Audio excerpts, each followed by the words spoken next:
کیا جاتا ہے کہ اللہ مشرکوں سے بیزار ہے اور اس کا رسول بھی۔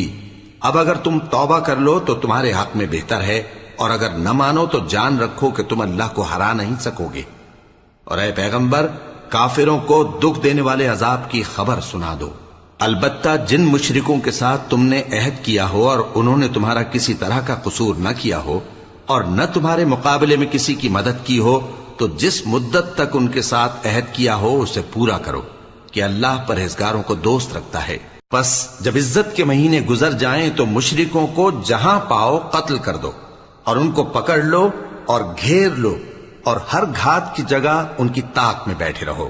پھر اگر وہ توبہ کر لیں اور نماز قائم کرنے اور زکوٰۃ دینے لگیں تو ان کا رستہ چھوڑ دو، بے شک اللہ بخشنے والا ہے، مہربان ہے۔ اور اگر کوئی مشرک تم سے پناہ کا خواستگار ہو تو اس کو پناہ دے دو، یہاں تک کہ وہ کلام اللہ